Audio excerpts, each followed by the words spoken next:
Hi yes welcome to వారధి tutorials. Previous క్లాస్లో మనం ఒక న్యూ ఫైల్ని ఎలా క్రియేట్ చేయాలని తెలుసుకున్నాము. ఈరోజు ఎంతో కొంత వర్క్ చేసి ఆ ఫైల్ని ఎలా సేవ్ చేసుకోవాలనే దాని గురించి తెలుసుకున్నాము. ఇప్పుడు నేను కొంత టెక్స్ట్ని నేను ఇంకా టైప్ చేయడం జరుగుతుంది.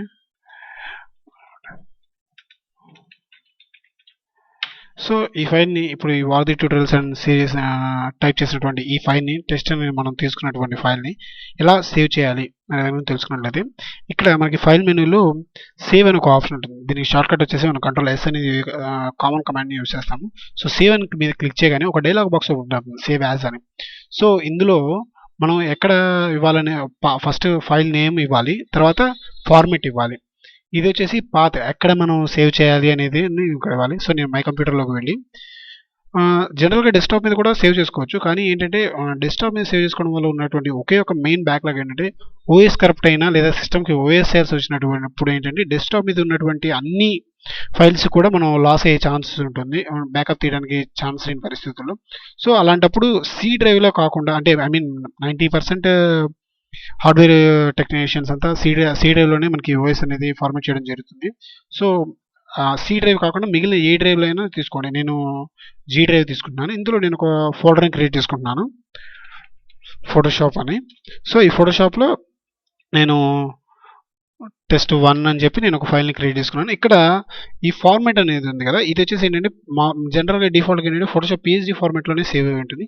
పిఎస్డి ఫార్మాట్లో సేవ్ చేస్తే ఉండే లాభం ఏంటి, జెపెగ్ ఫార్మాట్లో చేస్తే ఉండే లాభం ఏంటి అనే వాటి గురించి తర్వాత క్లాసెస్లో మనం ముందు క్లాసెస్లో తెలుసుకుందాము. సో ఒక ఫైల్ని సేవ్ చేయడం ఎలా. సో ఇక్కడ నేను సేవ్ అని కొట్టగానే ఒక ఫార్మాట్ చిన్న డైలాగ్ బాక్స్ ఒకటి ఉంటుంది, ఫోటోషాప్ ఫార్మాట్ ఆప్షన్స్ అని. సో ఇక్కడ మనం కనుక క్లిక్ చేసినట్లయితే సేవ్ అయిపోతుంది. సో ఈ మనం సేవ్ అయిన ఫైల్ని మై కంప్యూటర్, నేను జీ డ్రైవ్లో సేవ్ చేశాను, జీ డ్రైవ్లో ఫోటోషాప్. ఓకే, సో ఇక్కడ సేవ్ అయిపోయింది. సో నేను ఈ ఫైల్ని క్లోజ్ చేసేసి నేను ఈ ఫైల్ని ఓపెన్ చేసుకుంటున్నాను. దీని మీద డబుల్ క్లిక్ చేస్తే మనకి ఈ ఫైల్ ఓపెన్. సో నేను చేసిన ఫైల్ సేవ్ అయింది. సో ఇప్పుడు నేను ఇది క్లోజ్ చేసుకొని నేను ఇంకా వేరే వర్క్ ఏమైనా చేసుకున్నా కూడా సో నాకు ప్రాబ్లం లేదు. ఇప్పుడు నేను దీన్ని ఏం చేస్తానంటే ఇప్పుడు ఇంకొకటి ట్రై చేస్తాను. సో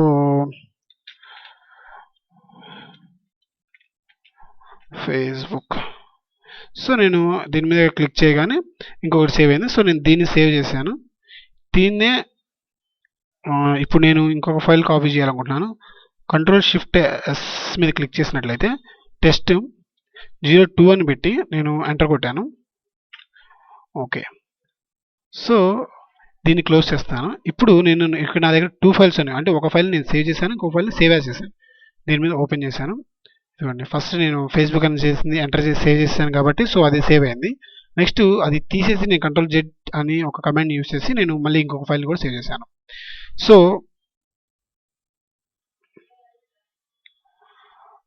ఒక ఫైల్ని ఇలా సేవ్ చేయాలి. ఆల్రెడీ సేవ్ చేసిన ఫైల్ని ఎలా ఓపెన్ చేయాలి అనేది నెక్స్ట్ ట్యూటోరియల్లో తెలుసుకుందాము.